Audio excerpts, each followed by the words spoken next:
Fala aí, galera do canal Botafogo Digital, sou Carlos Albuquerque e o nosso Fogão venceu 3-1 ontem diante do Universitário, que tinha uma longa invencibilidade. Muita gente não sabia disso, mas o Universitário tinha ali 25 jogos oficiais, 27 contando com 2 amistosos de invencibilidade. O Botafogo foi lá e quebrou. Inclusive, o time peruano trouxe uma boa torcidinha ali, um bom número de torcedores, né, diante da distância, né, que é justamente do Peru até o Brasil, mas não foi suficiente e armou também uma retranca, né? Uma retranca, estava muito nítido ali no primeiro tempo que o Botafogo teve dificuldade de furar essa retranca, de que a equipe peruana veio ao Rio de Janeiro querendo um pontinho do empate que deixaria eles bem na fita no grupo e praticamente tiraria o Botafogo da briga por vaga, né? Mas agora tudo mudou, o grupo tá embolado, né? O grupo tá embolado, já vou passar aqui para vocês. Tô sem roteiro, mas enfim, tô com o computador aqui na frente, qualquer coisa, se eu não lembrar, a gente vai falando aí dos tópicos principais de ontem à noite, né? Gente, antes de falar do jogo, né? Uma notícia ainda sobre a questão da CPI, né? Eu sei que é um assunto que a gente fica aqui meio repetitivo até, mas o Jorge Cajuru, os senadores, ficaram ali bem atentos a 2 gols que o São Paulo sofreu naquela goleada de 5-0 para o Palmeiras, né? Disseram que realmente tem que ser bem analisados, 2 gols. Então, a gente vai sabendo aos poucos aí, né? Spoiler aí desse dossiê que o Textor apresentou na segunda-feira ao Senado, né? Uma coisa que eu acabei também esquecendo de comentar aqui ontem, são muitos assuntos, né? Também foi aquele áudio que já está sendo falado há um bom tempo, né? De um árbitro, aparentemente, do Rio de Janeiro. A gente não sabe se era um jogo de Série A, de Série B, de Série C, mas que ele também explicava ali no áudio que deu um pênalti, o jogador acabou perdendo e aí queria receber a grana dele. Então, assim, todo, né, uma rede de situações que a gente espera que comecem a ser destrinchadas pelo Senado, né?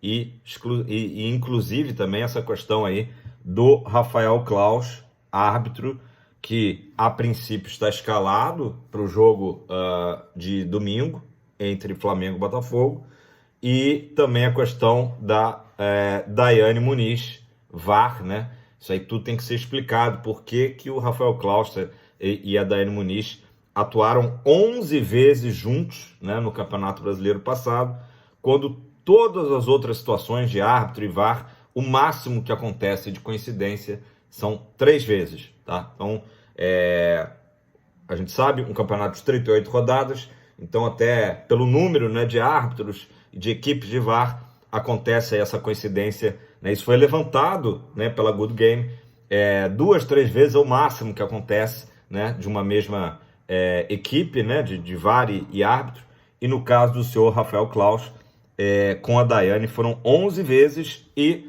esses jogos ainda não foram, né, divulgados, né, mas também não é tão difícil assim da gente pesquisar, mas a informação era que foram jogos especificamente com lances polêmicos. Então isso tudo vai ter que ser explicado. A caixa preta, né, do futebol brasileiro e da arbitragem vai ter que ser aberta, né? A caixa de Pandora.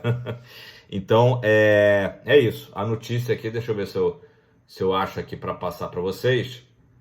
Exatamente. O Cajuru falou que é muito preocupante, tá? Imagens preocupantes, segundo Jorge Cajuru, a questão dos gols sofridos pelo São Paulo e a questão do VAR, que teria imagens editadas, né? Isso realmente é muito preocupante.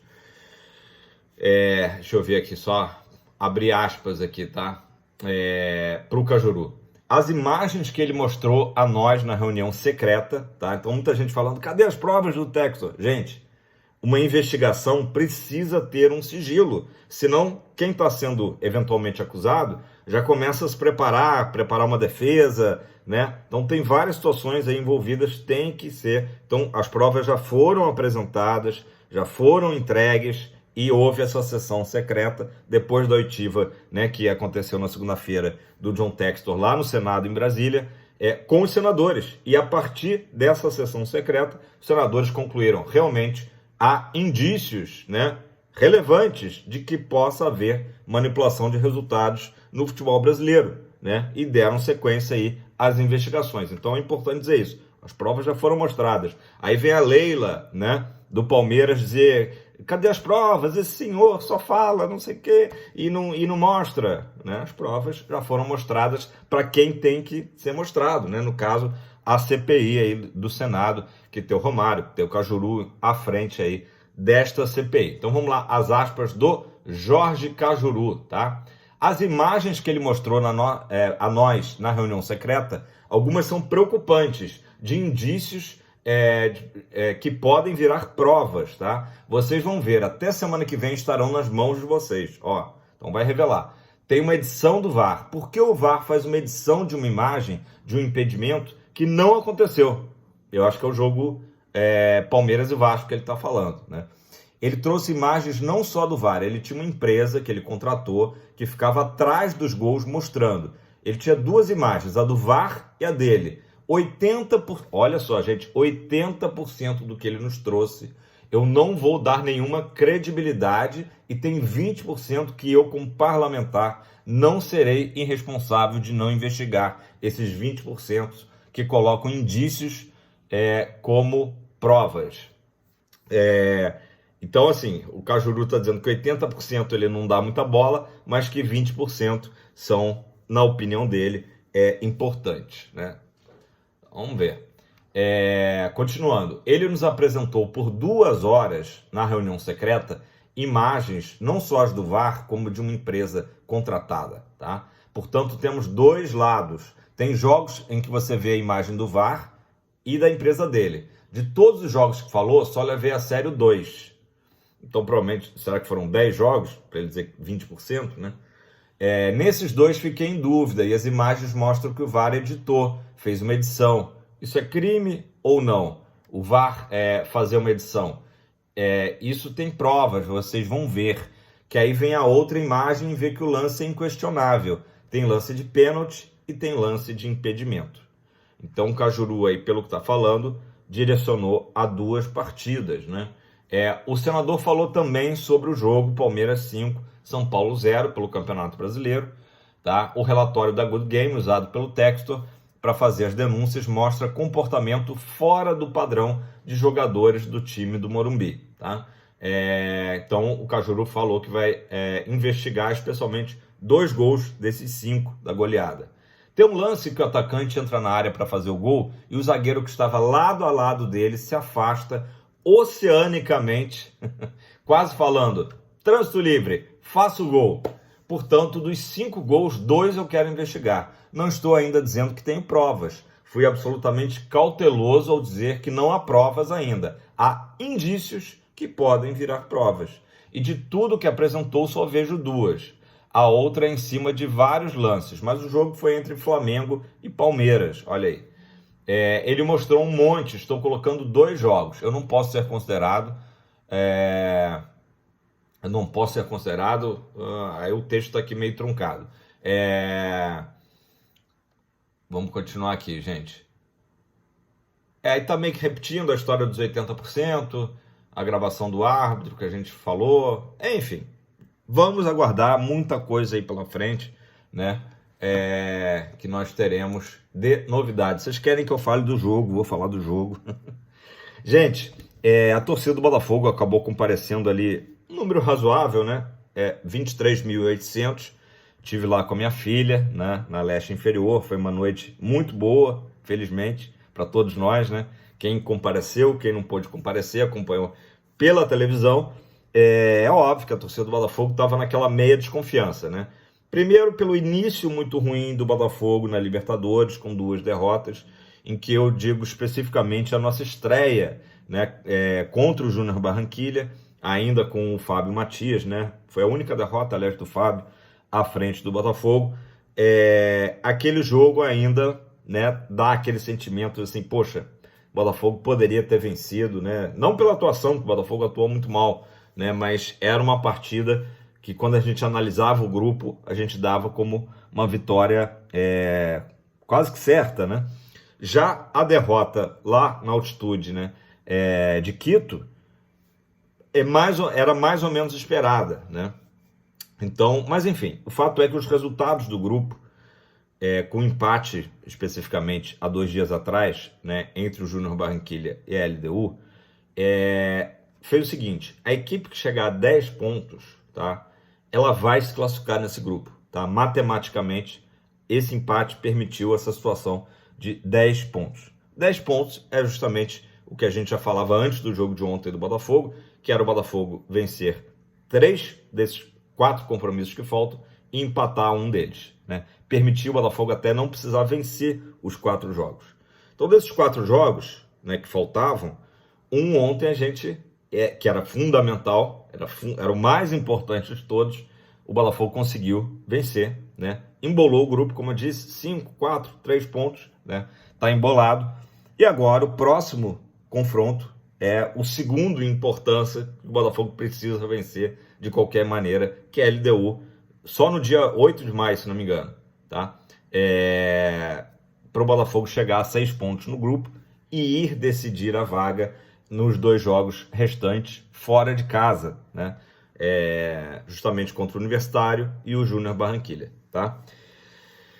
Vamos lá, vamos à partida. Bom, tem que falar do mosaico, né? O mosaico estava lindo, espetacular, fiz parte ali do mosaico, né? É interessante que a gente faz parte do mosaico, a gente não sabe o que é até conseguir ver no celular, né? O que era, imagem belíssima, né? A camisa do Botafogo, gloriosa, torcedor batendo no peito, um espetáculo, muita gente duvidou, né? Até torcedores botafoguenses estão preocupados. Poxa, o jogo é 19 horas, a galera demora a entrar no estádio, né? De repente não vai encher, né? O mosaico não vai ficar completo, e ficou lindíssimo,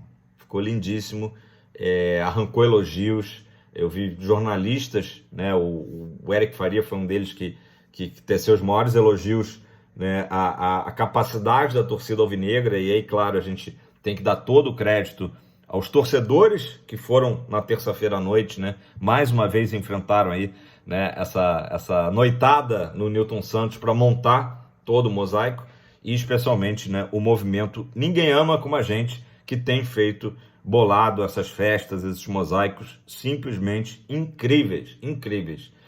Nível de Europa, de Champions League, né? Nada se compara ao que o Botafogo tem feito, né? Inclusive foi falado pelo próprio Arthur Jorge, né, que a atmosfera que a torcida do Botafogo criou praticamente proporcionou, né, que o Botafogo tivesse uma bela atuação, né, Como eu ia dizendo, no primeiro tempo, logo aos 7 minutos, o Tiquinho sentiu, né, e aí a torcida com aquela tensão da gente saber que hoje o Tiquinho não tem um reserva, né, específico para ele. Então o Tiquinho sai de campo, é preservado, tomara, me parece, né, que foi uma questão muscular, então tomara que não seja nada grave, né? Então ele foi logo ali, saiu de maca, né? E entrou o Eduardo no jogo para fazer aquela função que ele já fez outras vezes, né? Ali substituindo o próprio Tiquinho. E felizmente o Eduardo estava numa dessas noites aí, que ele está muito inspirado, chamando a responsabilidade para si, né? E, enfim, o Botafogo passa o primeiro tempo todo tendo algumas chances, chega até um gol anulado do Júnior Santos, logo em seguida até da saída do Tiquinho, mas ele estava impedido. E o Universitário fazendo cera, o goleiro demorava, né, 1 ano para bater um tiro de meta, né? Falando em goleiro, né, o John foi uma das surpresas na escalação, né? E o que eu achei interessante é que a gente percebeu o John, um goleiro bastante atuante ali, até como um líbero, né? Eu acho que ele vai ser bem importante nesse sistema do Arthur Jorge. Ele atua como líbero, ele usa bastante os pés, usou bastante os pés, né, na armação ali no início, né, de jogada do Botafogo. E ele também, quem estava no estádio principalmente, viu que ele gosta muito de orientar, né, a defesa o tempo todo, né? A característica diferente do Gatito, né? Teve acho que só 1 ou 2 bolas que ele demorou muito para repor. A torcida chegou a dar aquela chiada assim, com a demora dele, mas fora isso o John não teve praticamente trabalho, praticamente a única bola que foi no gol ali acabou sendo um chute indefensável, ao meu ver, já no finzinho da partida, né? Mas achei que foi uma boa, praticamente estreia, né, do John, né? Podemos colocar assim, estreia dele na Libertadores. E importante já que o Gatito realmente vive um momento muito instável, né, de pouca confiança, né? Para mim, uma outra surpresa também foi a não escalação do Danilo, né? O Danilo acabou nem entrando no jogo, mas isso mostra que o Arthur Jorge está atento a todo mundo, está estimulando inclusive essa competitividade, e não é da boca para fora que ele fala que ele não tem um 11 titular, né? Ele tem um grupo e é muito bom para o Botafogo que tenha realmente essa situação de ninguém se sentir ali muito tranquilo, né, como titular, já que cada jogo, né, dependendo do que o jogo pede, o Arthur Jorge monta a equipe e a escalação também vai mudando um pouco. O Bastos, que atuou no primeiro tempo mais uma vez ao lado do Walter, acho que sentiu um desconforto, saiu no intervalo, entrou o Alexander Barbosa, né? O Alexander Barbosa ainda, a torcida está meio ressabiada, mas ele acaba até participando de um dos gols.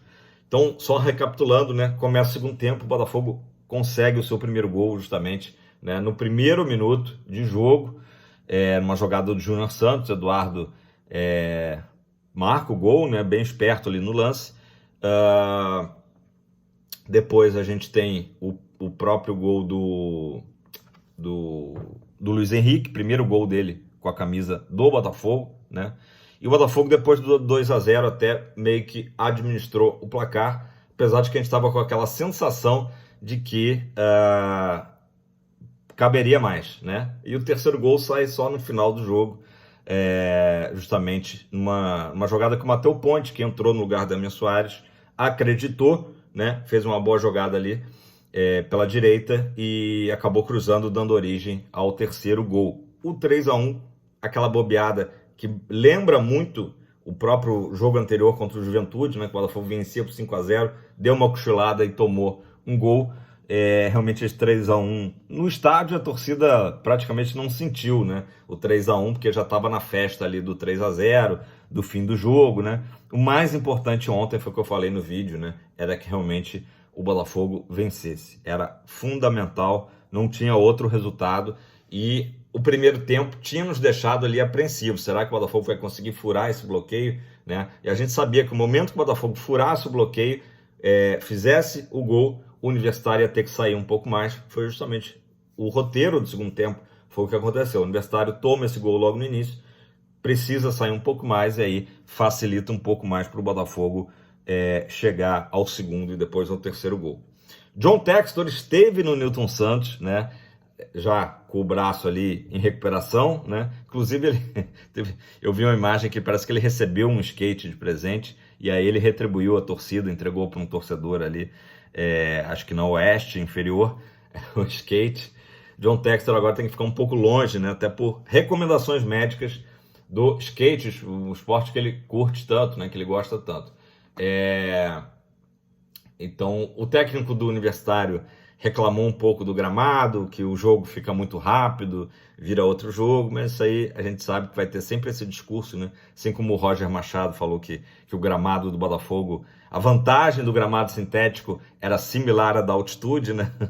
Agora foi a vez do técnico do Universitário também falar um pouquinho. Ele falou o seguinte: não é desculpa, mas o campo era muito rápido, é outro futebol. Falando em altitude, o nosso adversário de domingo jogou na altitude, né, de 3.600 metros de La Paz, e sofreu uma derrota, né? Parece que eles não sofriam uma derrota há um bom tempo. Sofreram essa derrota aí de 2-1 na Liberta, né? Bolívar 2-1.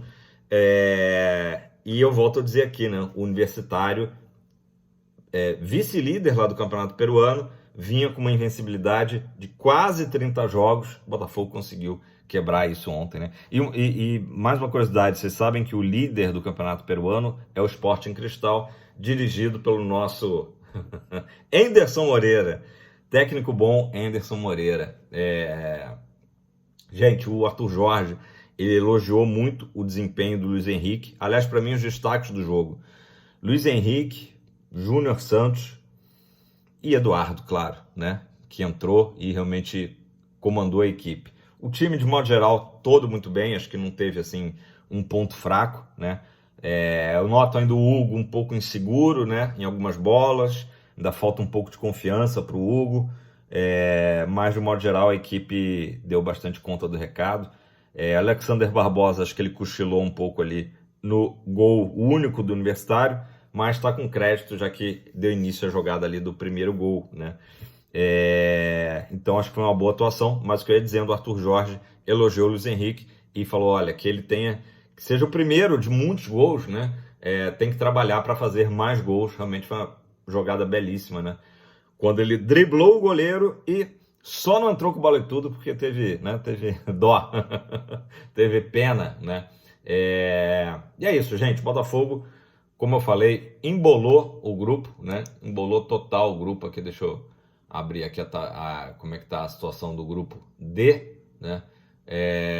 O Botafogo segue como lanterna do grupo, mas é uma lanterna seguinte, com 3 pontos, contra 5 do Júnior Barranquilla e 4 da LDU e Universitário, né? Faltando 3 rodadas, e lembrando exatamente isso, que o Botafogo tem justamente a LDU pela frente, no Newton Santos. Aí eu acredito que o público vai ser bem maior que o de ontem, né?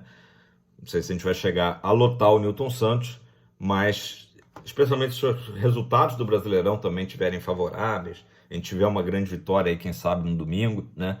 Vai preparando aí também, a torcida vai se inflamando, né? O importante é a gente ver o seguinte, o Arthur Jorge, em pouquíssimo tempo de trabalho, já deu uma nova cara ao Botafogo. A gente já vê um Botafogo sabendo o que faz em campo, não tem mais aquela coisa de jogador perdido, de jogador batendo cabeça, né? Que infelizmente a gente tinha visto na nossa estreia da Libertadores, né? Nada contra o Fábio Matias. O Fábio Matias também é um cara que a gente tem que agradecer, inclusive do Botafogo estar na fase de grupos por conta do Fábio Matias, mas a gente percebe naturalmente, até pelo o tamanho da experiência, né, do Fábio Matias e do Arthur Jorge, que também não é um técnico que está há tanto tempo trabalhando, mas vinha de trabalhos já mais consistentes em Portugal, né? O Arthur Jorge, ele traz, né, uma variedade de jogo, de tática para o Botafogo, e a gente percebe que os jogadores individualmente também estão crescendo de performance. Júnior Santos segue sendo disparado, né, ao meu ver, o melhor jogador do Botafogo no ano, né? A gente já praticamente não vê mais lances de bagre, né, do Júnior Santos. Ele está realmente fazendo grandes jogadas. Inclusive ontem teve uma jogadaça, né, que ele dá 2 chapeuzinhos, dá um drible, 2 chapeuzinhos na sequência. Mas não é só isso, não é só jogando para a galera, né? Ele parte com tudo para o ataque. Uma força da natureza, né? E os caras vêm atrás, né? Os caras do Universitário batendo, tentando segurar ele de qualquer jeito, e passa como um trem, uma locomotiva, né? O Júnior Santos. Então, realmente, jogadores crescendo individualmente, e até aqueles que a gente estava ali, né, bem desconfiado, bem ressabiado, o caso do próprio Lucas Alter, o Damian Soares, o Matheus Ponte, né? A gente percebe que eles estão crescendo de produção, né? É isso que um grande treinador faz. Eu acho que o Botafogo realmente acertou, né? Com todas as ressalvas que a gente faça a questão da demora, da chegada do Arthur Jorge, talvez, né, se ele tivesse chegado antes, a gente tivesse tendo uma posição melhor no grupo, mas é o tipo de negócio que não dá para lamentar, não dá para voltar no tempo. A gente questiona alguns planejamentos aí de contratação, né, que é fato, algumas lacunas do elenco que ainda não foram preenchidas. No meio do ano, acredito que elas serão preenchidas, mas a gente tem que realmente... Esse início de trabalho do Arthur Jorge é muito promissor. O jogo lá em Quito, na altitude, recém tinha assumido a equipe com 6 dias de trabalho, fica até difícil da gente, né, botar na análise. Mas depois disso, já tem as vitórias contra o Atlético Goianiense, a goleada contra um adversário que era pedra no sapato do Botafogo, o Juventude, né? E agora essa importante vitória, fundamental vitória, com autoridade contra o Universitário, nossa primeira vitória na Libertadores. Os mais otimistas já estão dizendo, pintou o campeão da Liberta 2024, mas claro, pé no chão, realmente é um início de trabalho do Arthur Jorge muito promissor, e o cara já está totalmente alvinegro, né? Já está no espírito alvinegro, isso é muito bom, um cara que tem um astral bacana, né? E também, ao mesmo tempo, dá para ver que trabalha muito duro, trabalha muito forte, né?